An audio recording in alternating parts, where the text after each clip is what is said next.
지난 11일 동해문화예술회관 소극장에서 제11대 김정은 총장 취임식이 개최됐습니다.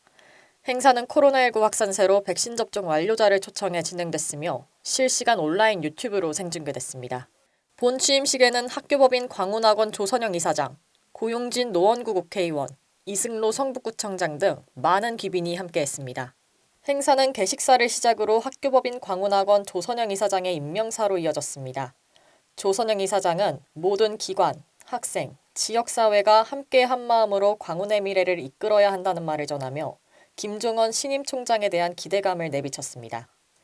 또한 임명장 수여와 교기 전달로 광운대학교 총장으로서 김종원 박사의 새로운 시작을 밝혔고 학생 대표가 꽃다발을 증정하며 김종원 신임 총장의 취임을 축하했습니다.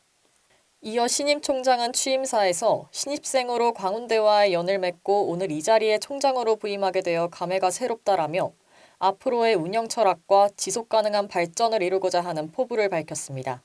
그리고 소통, 정직, 상호 존중을 광운교육의 밑거름으로 삼아 미래 사회의 인재를 양성하는 자랑스러운 대학을 만들겠다는 다짐의 말로 마무리했습니다. 이에 행사에 참석한 귀빈들을 비롯해 오세훈 서울시장은 영상 축사를 통해 대학과 지역이 상생하며 미래를 선도하는 대학으로 발전하는 것에 대한 기대감을 전했습니다.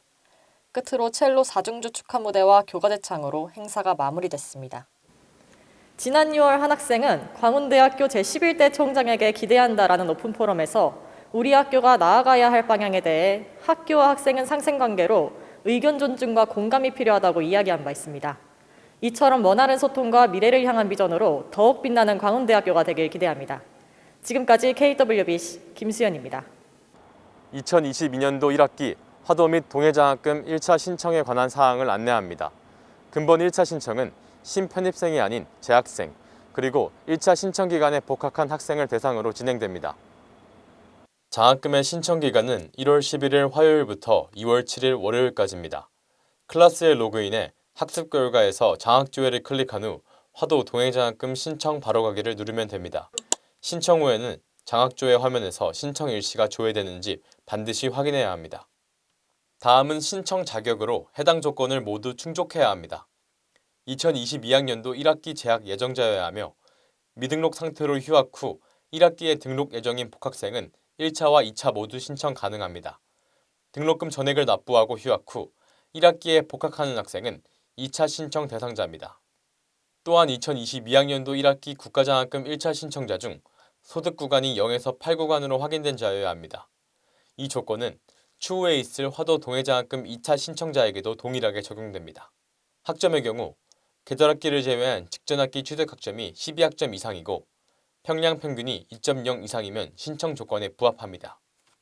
장학 종류별 선발 기준으로는 학적, 성적 등 기타 조건을 모두 충족하는 자를 대상으로 소득 0에서 6구간 학생을 화도 장학생으로 우선 선발합니다.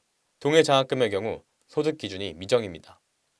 2차 선발의 경우도 소득 기준이 동일하게 적용되며 2차 선발까지 완료 후 자녀 예산 발생 시 소득 7에서 8구간 학생에게도 가계곤란자, 성적 우수자, 이수평점 많은 자 순의 우선순위로 화도 동해장학금이 지급됩니다. 화도 장학금의 지급 금액은 등록금의 50%이며 동해장학금은 등록금의 25%가 지급됩니다. 1차 신청자의 경우 등록금 고지서가 감면되는 형태로 장학금이 지급되며 2차 신청자는 국가장학금 신청 시 입력한 계좌로 지급됩니다. 장학생 명단 확인은 2월 11일 오후 5시부터 확인 가능할 예정입니다.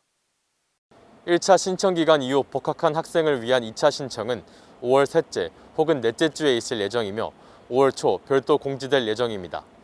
2차 신청 예정 복학생은 국가장학금을 반드시 1, 2차 신청 기간 내에 신청하시길 바랍니다. 이 밖의 유의사항은 학교 홈페이지를 통해 확인해 장학금 수여에 어려움이 없길 바랍니다. 지금까지 KWBC 김대일입니다. 코로나19로 인해 2020년부터 2021년까지 2년간 비대면 수업이 진행됐습니다. 그동안 진행된 비대면 수업에 대해 학생들 사이에서도 다양한 반응이 있었는데요. 수업을 준비하시는 교수님들 또한 다양한 시행착오를 겪으셨을 것 같습니다. 이번 시간에는 2020년 이후 대면 수업과 비대면 수업을 모두 진행해보신 교수님을 모시고 그동안 진행된 수업 방식에 대해 이야기 나눠보려고 합니다. 인문사회과학대학의 박성현 교수님을 모셨습니다. 안녕하세요. 안녕하세요. 자기소개 부탁드립니다. 네, 저는 인문사회과학대학 국어국문학과 교수 박성현입니다. 비대면 형식으로 수업이 전환되면서 혹시 수업 방식에 변화가 있으셨다면 어떤 것이 있으셨는지 궁금합니다. 사실 비대면 수업은 보통의 수업 시간이 75분이지만 비대면 수업은 할 때는 그것이 한 40분, 50분을 지나가면 해봤으니까 알겠지만 집중이 안 되잖아요.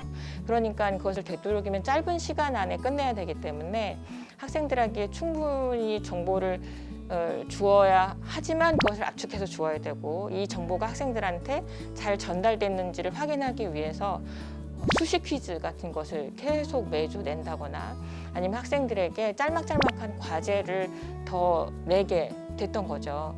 융합적 사고와 글쓰기 내 수업 들을 때 매주 그 과제 내는 거 너무 힘들어했잖아요.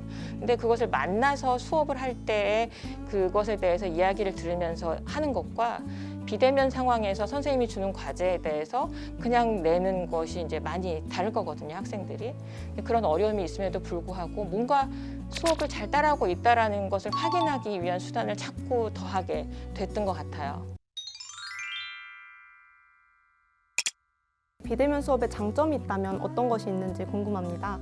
우리가 준비하는 입장에서는 그것이 사실은 동영상으로 여러분들 많이 쓰잖아요. 박제되는 거거든요. 수업 시간에 그냥 자유롭게 학생들한테 이야기하는 것으로 끝나는 것이 아니라 거기에 녹화가 돼서 어떤 하나의 자료로 남아서 그것을 계속 사용하게 되잖아요. 학생들이 계속 이제 들어보게 되잖아요. 그렇게 되다 보니까 그것에 있어서 되도록이면은 말실수를 하지 않고 모든 것이 정제되어 있어야 되고 이 수업이 완벽해야 되고 이러한 부분에서 노력을 하게 되죠. 그러니까 수업 자체의 내용에 대해서 다시 돌아보고 그것에 대해서 좀 더 잘 정리하고 이러한 이제 장점도 존재하게 되죠. 교수들한테는. 비대면 강의의 단점 혹은 수업을 진행하면서 비대면 강의여서 아쉬웠다라는 점이 더 있으셨다면 혹시 말씀해 주세요. 학생들이 내 수업에 대해서 어떻게 생각하는지에 대해서는 실시간으로 전혀 확인할 수가 없는 거예요. 내 말을 지금 학생들이 이해를 하고 있구나라고 하는 것은 학생들의 눈빛을 보고 그것을 파악할 수가 있는데 그런 게 전혀 없으니까 사실 허공에다 대고 말을 계속 하고 있는 거죠. 그러니까 지금 제가 이런 제스처를 쓰고 뭔가 웃고 다른 어떤 것을 하듯이 그 화면 스크린만을 보고 그렇게 이제 강의 녹화를 하게 되기 때문에 나의 수업이 지금 적절하게 이루어지고 있는 건지에 대한 확인을 하기가 어렵죠, 사실은. 벌써 마지막 질문인데요. 비대면 수업을 듣는 학생들에게 바라는 점이나 전하고 싶은 말이 있으시다면 한마디 부탁드립니다. 한마디로 하면 딴짓하지 말고 잘 들어주세요.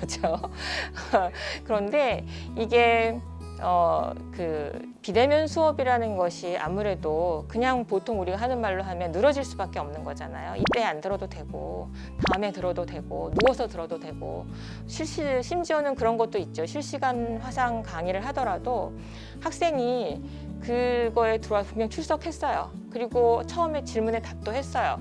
수업이 끝났어요? 안 나가고 계속 있는 거예요. 제 동료 교수님 한 분은 정말 언제까지 안 나가나 7시간을 기다려 본 적도 있다고 하세요. 그러니까 그냥 해놓고 나가버린 거죠. 근데 그렇게 비대면으로 이루어지는 강의라는 것은 사실 내가 맘대로 해도 되는 강의라고 생각을 하는 것 같아요. 근데 사실 그게 강의라면 내가 맘대로 해도 되는 강의는 아니라고 생각해 줬으면 좋겠어요. 그 강의를 꼭 내가 이 시간에 맞추어서 이 시간에 학교에 수업에 가듯이 그 시간에 맞추어서 내가 이 수업을 들어야겠다. 자기만의 시간표를 짜서 꼭 그렇게 따라가면서 했으면 좋겠고요. 그리고 제발 수업하기 전에 교재도 읽고 선생님이 주시는 부수적인 그런 자료들도 미리 읽어서 그래야 온라인으로 그 압축되어 있는 수업을 알아들을 수 있거든요. 40분, 50분의 압축한 수업을 이해하기 위해서는 여러분이 분명히 예습과 복습이 필요하다. 그거는 뭐 비대면 강의뿐만 아니라 모든 강의에서 그럴 수 있지만요. 근데 그걸 부탁하고 싶어요. 지금까지 박성현 교수님과 코로나 시대의 교육 방법에 대해 이야기 나눠봤습니다. 지금까지의 경험을 바탕으로 교수님과 학생들 모두 만족스러운 수업을 만들어갈 수 있길 바랍니다. 숨을 안 쉬고 읽을 수가 없단 말이지. 그러면은 사람들 귀에 잘 들어올 수 있을 만큼 끊어서 이야기를 해야 돼요.